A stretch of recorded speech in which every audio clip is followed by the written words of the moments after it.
A little while ago, I made this. And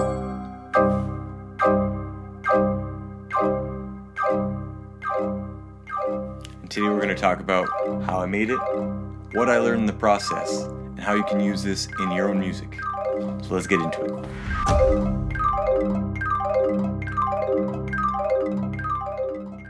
So basically what I did is just record myself 15 different times at different speeds. And when you put it all together, you get this amazing phasing, rhythmic subdivision, sweep, musical experience, a sound adventure, if you will. And I guess we can't talk about phasing without talking about my man, Steve Reich. So obviously this is not a new technique, and many have done it before. But one of the first people to really popularize it was Steve Reich in the 1960s with his composition Piano Phase. So basically piano phase is two people playing the same part.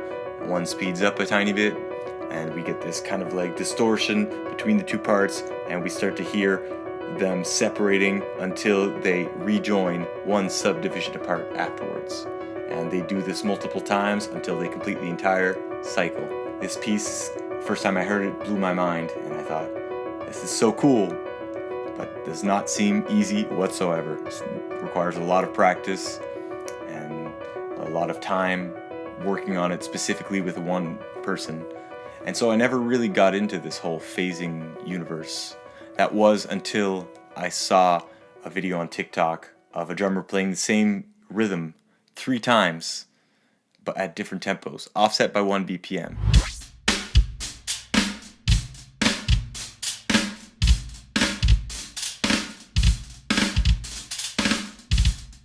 And what I heard was this beautiful phasing structure, and I could hear the 8th notes, and then I heard the triplets, and then I heard the 16th notes, and I was blown away, and I thought to myself, hey, I could do that. So I tried it out, and I ended up writing a whole album of music based on this concept, and I had a lot of fun with it. I explored a lot of different ways of using it on different instruments, different musical roles, and I thought I was done with the concept. That was until I heard Virtual Riot's So I Heard You Like Polyrhythms. It's this amazing electronic version of the phasing concept, but with like 30 notes and a 7-minute cycle with a tiny variation between each, and you could just hear this long phasing structure gradually become more rich and more complex. I thought to myself, I have to try this. I have to try this on marimba. So I did.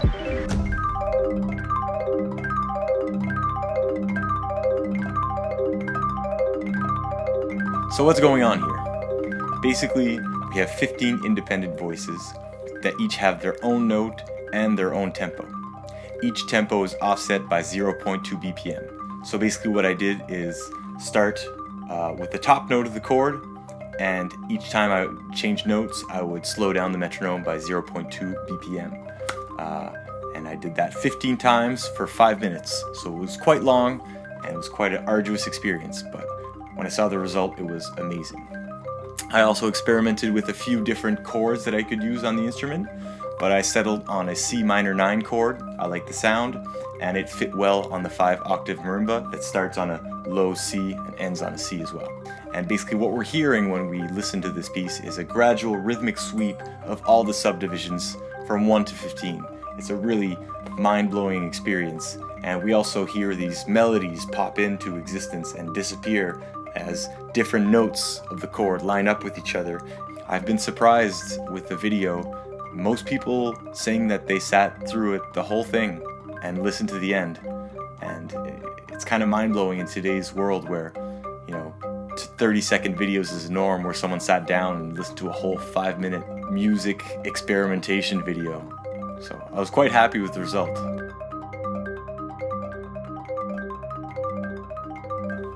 So as far as subdivision goes, the way it works out is we start out on the quarter note all together, and then we gradually desynchronize until we get 15 individual notes filling up all the available space. And then gradually we go through all the subdivisions 15, 14, 13, 12, 11, 10, 9 tuplets, 30-second notes, which is 8, sextuplets, quintuplets, 16th notes, which is 4, triplets, and then we have the 8th notes. So it takes about 2 minutes and 30 seconds to hear all those subdivisions. And after 2 minutes and 30 seconds, we get to those famous 8th notes. At this point, we've reached the middle of the cycle. We hear the entire cycle in reverse. So I decided to mark the important subdivisions with a bell. The 16th notes have a bell when they occur, and the 8th notes as well. Before going into recording this piece, I tried a few variations of this concept in MIDI because I thought to myself, if I'm going to spend 5 minutes times 15 recording, I better know exactly what I want. So I tried a 0.1 BPM difference, and this gave me a 10-minute cycle. I thought, this is a bit too long for a YouTube video. Maybe I could shorten it up a little bit. So I tried 0.2 BPM variation, and I got a 5-minute cycle. This is good. I think I could write a song for this amount of time. So I went with that. But just for fun, I kept experimenting. I did a 0.5 BPM variation, and that gave me a 2-minute cycle. And at that point, I had already been exploring 1 BPM variations, and so I knew that gave me a 1-minute cycle. But basically what I realized is there's a pattern here. There's some sort of, maybe an equation that could express the relation between the cycle length and the BPM variation. So I asked ChatGPT, and it gave me this. T equals 1 over V. So basically T represents the length of the cycle in minutes, and V represents the tempo variation in BPM. So you could put any number in this equation to find the length of a cycle using the variation necessary to achieve a certain length of a cycle, or inversely, you could use the time that you want to find the variation that you need to achieve that time. So this is a pretty handy equation if you want to try to explore this and find out the length of the cycle before going into it, and not have to look for the end of the cycle manually like I did. It wasn't that bad, but yeah, I had to listen to a lot to find the recurring cycle and then mark it. But when I noticed the pattern, it went quite well. So that's awesome. So how can you do this at home? How can you make this pendulum wave, polyrhythmic, gradual subdivision sweep? Well, it's actually quite easy. It just takes a lot of patience. So let's have a look. Alright, so I'm going to be doing this in Logic here today, but you can do it in any DAW you want. It's a pretty simple process. So we're going to be doing the simple 3-voice phase, and then I'll show you my project for the 15-voice phase if you want to get into all that. So first thing to do here is get 3 MIDI tracks going. I'm using my marimba sound in Logic, love that sound. And I'm going to be picking some notes for each voice. So let's try to say maybe C for this first one. 2, 3, 4. All right, and the second one, pick a G. 1, 2, 3, 4. Awesome. Third voice, I'll pick a D. All right, so there you go. Got my 3 voices, so quantize those. I tried in the past not quantizing them, but basically it just gave me dissatisfying results. I didn't really, you couldn't really get the effect, so I decided to always quantize, even when doing this with audio. So yeah, I always do this in MIDI first, and then when I like what I have, I record it afterwards. It's a lot longer with audio if you have to, go back to the start. So at least MIDI is forgiving like this. All right, so next thing we do is bounce out each track at a different tempo. So this first one, the top note, is going to be 100 BPM. And then the next voice is going to be 99 BPM. And then the next voice is going to be 98 BPM. So we have 3 different tempos and 3 different voices. So if we listen here now, we should have our...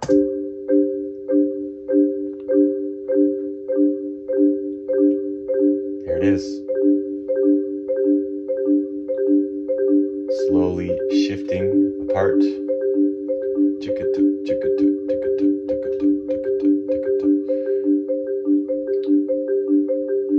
hearing the triplets.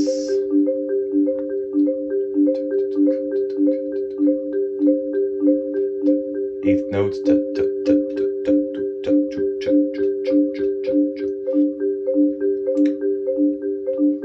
And then since we have a 1 BPM variation here, after 1 minute, we should hear them sync up again.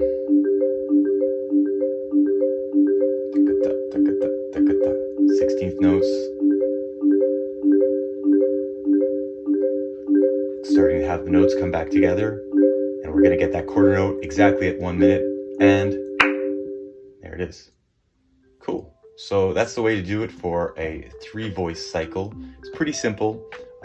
You really have to make sure to bounce out the audio at the right tempo and not forget to change the tempo before bouncing. I've done that a lot and it's quite frustrating because you have to start over.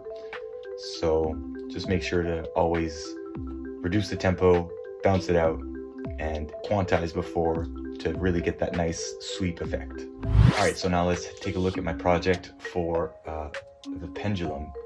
So first thing I did here is the same exact process that we've just seen, but with 15 voices. So we have here the lowest note, C1, G1, C2, G2, and so forth for the rest of the voices. And all together, we get this, which was the MIDI version. You can already start to hear this really nice, satisfying. So then I went and recorded the video and the audio, and I got this.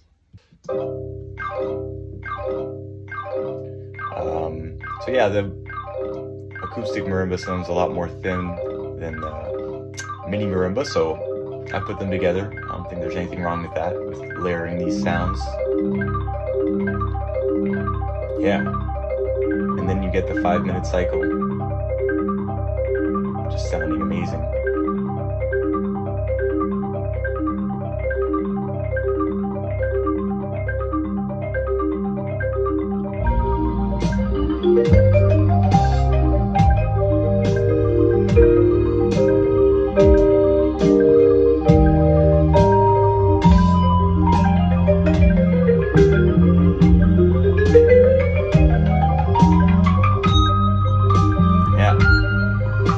So then I just recorded vibraphone, bass, electronic drums. I did some bowed vibraphone, a bit of synth production, and I had the tune.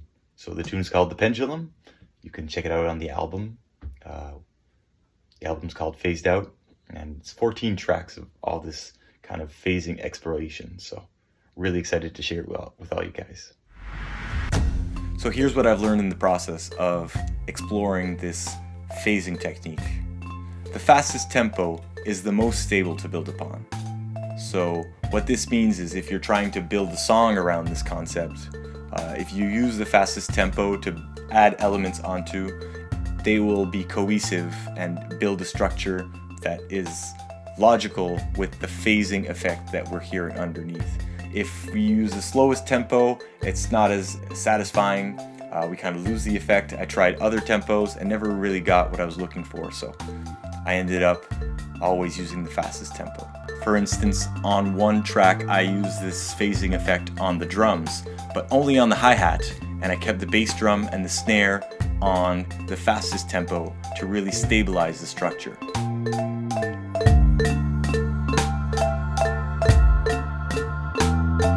I also learned that tempo variation determines the length of the cycle and not overall tempo.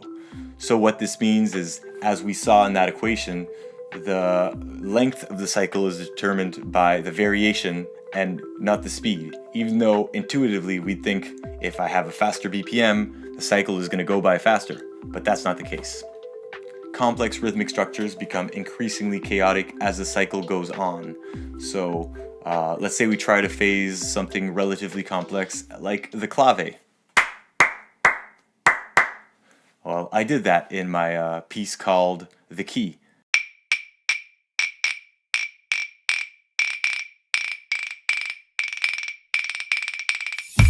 In this song, I use the clave and I phase it with 5 different voices. I tried to let the cycle go on, and as it did go on, at the start it was pretty cool. You get this like kind of decoupling effect between the voices, but eventually it became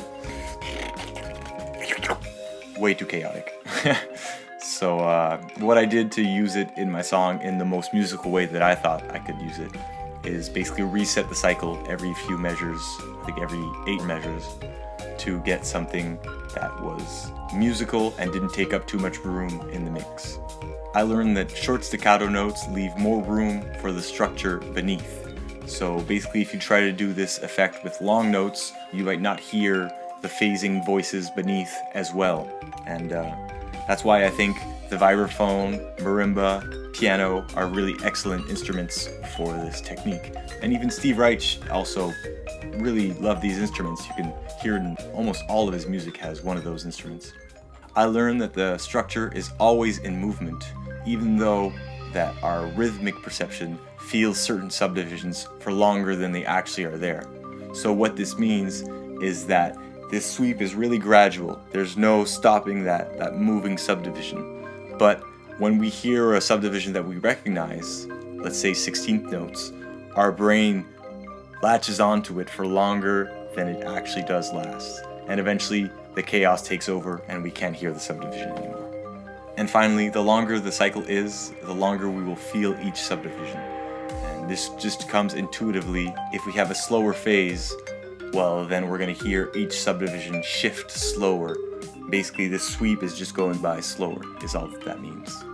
I would like to try to do this effect live with other musicians, and I am planning on doing it. Just trying to get around to finding the right people in the right setting. So stay tuned for that. If you do have questions, please leave them in the comments, and make sure to subscribe. I'm going to be making more rhythmic exploration videos in the future, so we'll see each other soon. Cheers.